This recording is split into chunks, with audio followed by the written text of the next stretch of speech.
Hello, ladies and gentlemen, and welcome to the first ever broadcast of RPMHD Live. We are here in Denver, Colorado, home of the Dodge Mopar, or we'll just call it the Mile High Nationals NHRA event here in Denver. Hey, my name is Mike D. Been following this sport a long time. In case you guys see me at the track, you probably see me here and there. But this is my first live stream. And gotta bear with me a little bit. It's late here. We're just getting started. It's about 11:30 at night. But I'm just gonna do a little recap about what took place over the weekend here. First off, top view, Brittany Forrest. What can you say? She's back. She qualified number one with a 372 with a track record of 337 miles an hour, folks. Pretty much dazzling this crowd today. No one's ever seen a speed that fast at the mountain, and yet she was able to pull that off. Guess you got to say Grumnick's back. I mean, it's been a while since we've seen those 330 speeds out of Brittany, but that's what happened today. And once again, qualified number one by a huge margin. And hey, what else is new? Brittany Forrest is on the top of the board. In funny car, Matt Hagan showing out for its sponsors here in Denver at the Dodge Power Brokers Nationals, qualified number one. And once again, he was also the winner of the Missions Food Challenge as well. So it was a good day for Matt Hagan. Can't really complain about that one. I mean, Hagan doing Hagan things. He's won here before. I'm sure he's looking to do it again for the last time up here on the mountain at his sponsors race. But so far, so good for Hagan. That took place on Friday night. Brittany's run, for the record, actually took place this afternoon, or should I say this evening. In pro stock, it was Erica Enders. Now, we all know that Erica started off the season just a little slow, but she seems to be found that confidence and that performance advantage she had last season, qualifying number one this weekend. She actually tied Matt Hartford for the number one qualifying spot, but based off speed alone, Erica secured the number one spot.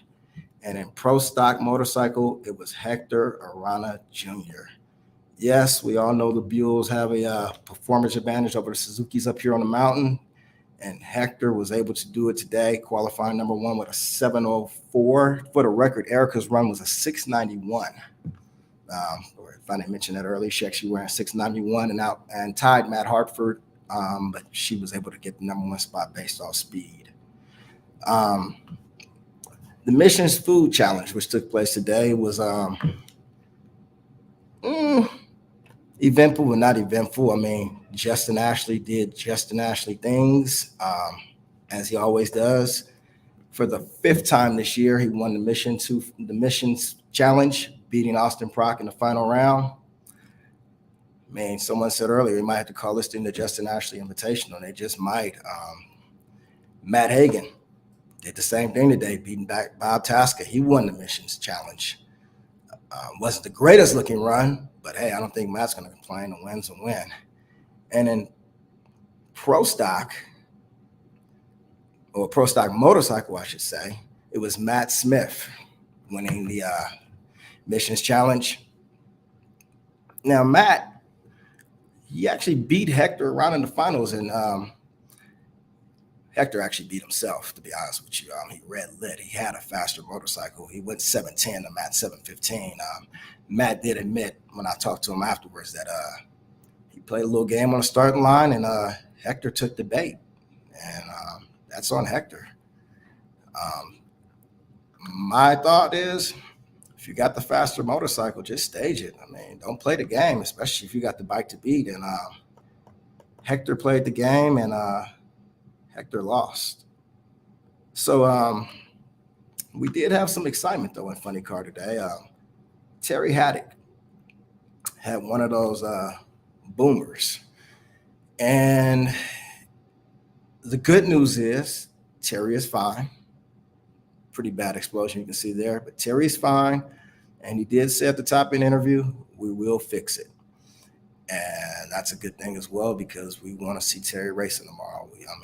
We know he's an underfunded team, but he's out here at almost every event, and who doesn't like to root for the little guy? In pro stock, cars, the mission challenge was Troy Coughlin versus Greg Stanfield. And let's just say Stanfield beat himself. Well, he red lit and then the car quit on him. So the car gave up, and that was that. I mean, Troy pretty much waltzed to the final round, Troy Coughlin Jr., and took that win to win the mission challenge for today. And we are looking forward for tomorrow. Tomorrow afternoon, we're looking at round one matchups, and one that really stands out is Justin Ashley versus Steve Torrance. That's a monster matchup tomorrow, ladies and gentlemen. That's what I'm looking forward to seeing. I'm sure everyone else is going to be looking forward to seeing that, as well as Austin Prock versus Mike Salinas. Mike Salinas, started off the year strong, and he's kind of faded out here a little bit lately, but I wouldn't count him out against Austin Prock. I mean, that's a heavy-hitting matchup for all you John Force fans out there.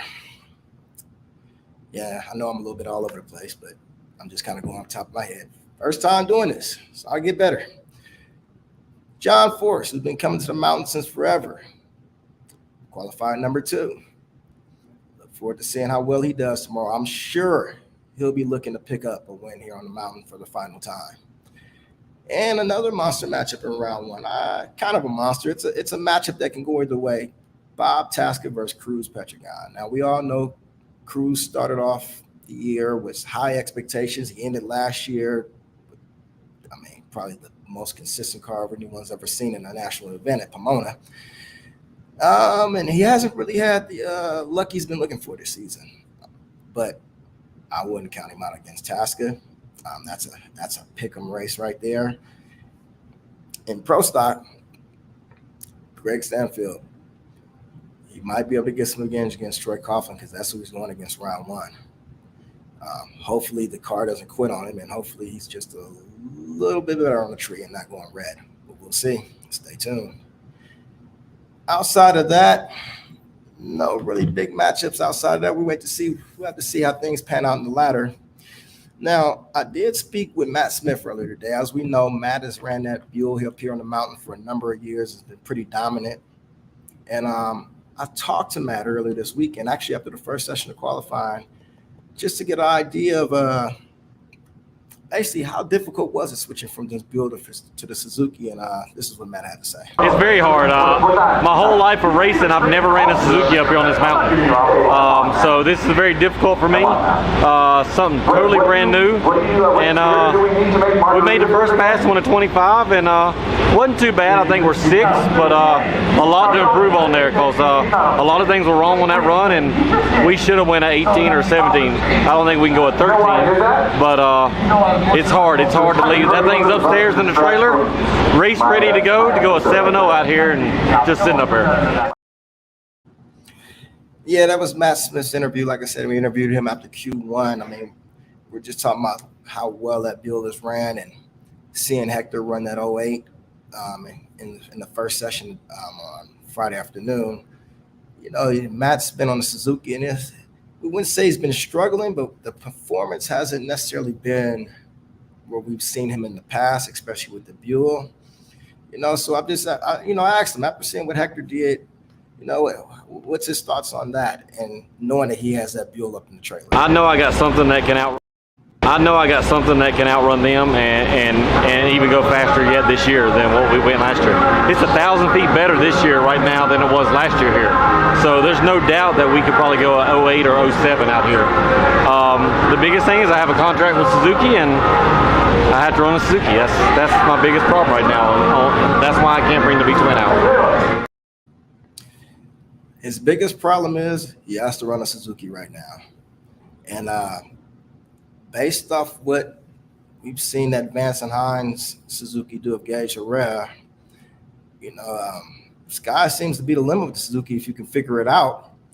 But we want to see the best versus the best. And Matt certainly was at his best on the Buell. I think anyone who's followed the sport and has seen that will say that Matt was at his best on the Buell. And we want to see him go against the Vance and Hines at their best. We want to see them toe-to-toe and battle out to see who really has the best bike out here.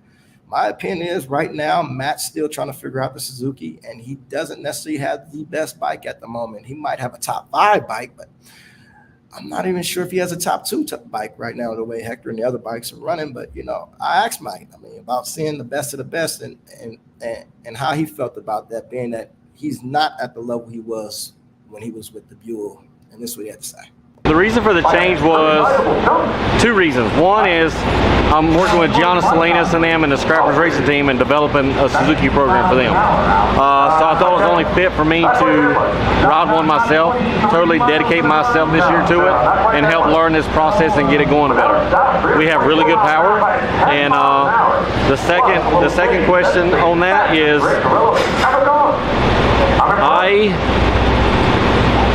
I didn't know that Bannermare was going to be their last race. If I knew that, I would have tried to work something out with my contract to where I could have run my bids went up here at this race. Just for the simple fact, I've won this race the last 2 years. I've won it 4 times up here. I hold the track ET and speed record up here. So I wish I'd have known that they were going to do this. That question was a little bit out of order as far as what I'd asked him, but to Matt's point, and I've never really heard that before. Matt actually said that had he known that this was going to be the last race here, he would have worked something out to run his Buell up here. I don't know how that would have worked. I'm sure he would have been able to get something done with that, but yeah, that's an interesting comment. He's explaining why he went to the Suzuki and his reasoning behind it, but I get it. We're up here on the mountain. The Buell has an advantage. And like he said, had he known this was the last race up here, he would have definitely talked to Suzuki and tried to work something out to where he could run his Buell up here. Last question I asked Matt, though, was there a higher ceiling with the Suzuki or whatever the case may be? And like I say, seeing the best against the best, and here's what Matt had to say. It goes through my mind, but we've made some big leaps this year with the Suzuki. If you look at Norwalk, we qualified second, only 200s behind Gage. So we closed the gap up on them. And I figure by the time the countdown comes along, we should be right there with them. We have really good power right now with the Suzuki, and that was a big reason why I chose the Suzuki this year, because NHRA allowed the Suzukis so much more rules advantage than what the V-Twins had. And I had to do it. I didn't want to be behind, so that's why I chose to do that this year. And that was in response to my answer about my question about the best versus the best. Why we haven't seen Matt on his Buell versus the Benson Hines Suzuki Gage Herrera, and how people want to see the 2 best battle it out for the top spot. And he just explained it to you right there. Credit to Matt Smith on his Denzo Suzuki for giving us that interview earlier this weekend. We all appreciate that. And like I said, as you can see, we're live here on the mountain. Yeah, everyone's gone. They're kind of cleaning up around here. It's late at night. It's my first time doing this, you guys, so I will get better. Trust me. We're ruffling out the feathers. We kind of just did this off the top of my head. First, I was going to kind of edit it, and I said, you know what, let's just go live, see how it goes. So once again, it's your guy, Mike D, Stat Guy Mike D. Look forward to seeing you guys around the races. And we're just enjoying ourselves here in Denver for the Dodge Power Brokers Mile High Nationals for one final time. If you've never been to this track, come and see it. NHRA it's their last time here, but there will be other events being held at this facility over the next course of a few months. You got to see this place. It is truly a beautiful facility, and it's unfortunate that it won't be around in the near future. But I'm here. We'll be back here reporting tomorrow. You guys have a great evening. I'm out. Thank you.